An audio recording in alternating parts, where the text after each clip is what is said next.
मैं बताऊं आपकी कामयाबी में और आप में दूरी किस बात की है? सजदे की।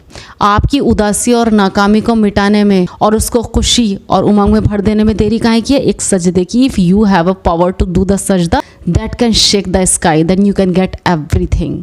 कभी कभार ऐसा भी होता है कि जब हम जाए नमाज पर अल्लाह से मांगने के लिए बैठते हैं ना तो आंखों से आंसू निकल पाता है और ना ही ज़बान से कोई भी दुआ लफ्ज़ों की शक्ल में कही जाती है। बस अजीब सी कैफियत होती है। दिल तो तब चीख चीख कर कह रहा होता है कि या अल्लाह अब आपके कुन की ज़रूरत है, लेकिन लब उस दर्द को बयान करने से कासिर होता है। और पता है उस लम्हे तुम्हारी अल्लाह से नहीं, तुम्हारे दिल की अल्लाह से गुफ्तगू होती है। और जब टूटा हुआ दिल खुद अल्लाह की बारगाह में जाकर अपनी किरचियाँ समेटने की फरियाद करता है ना, तो अल्लाह उसके लिए अपनी मदद नहीं भेजता, बल्कि अल्लाह फिर वो किरचियाँ खुद समेटता है। अल्लाह रब वसीले नहीं बनाता उसके लिए, बल्कि खुद अल्लाह उसका वसीला बन जाता है। तुम्हारी ये खामोशी अल्लाह के यहाँ बहुत ज़ोर का शोर मचा देती है, इतना ज़ोर का कि आसमानी खलक इस चुप की आवाज़ से चौंक उठती है।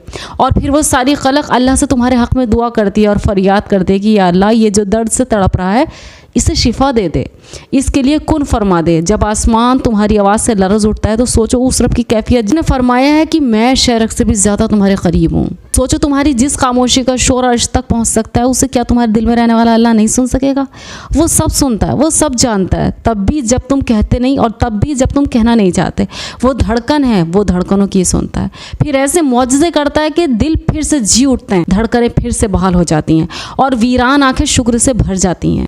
फिर किरचियाँ भी सिमट जाती हैं और शिफा भी मिल जाती है। देर है तो एक तड़प वाले सजदे की। इफ़ यू सेड ला इलाहा इल्लल्लाह मुहम्मद रसूलुल्लाह, if you love to Allah सुब्हानहू व तआला, if you have a sense of सजदा, तो किस बात की मायूसी है?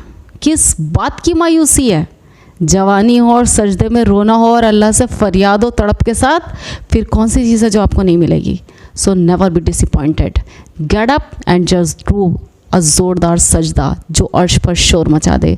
जज़ाकल्लाहु खैर।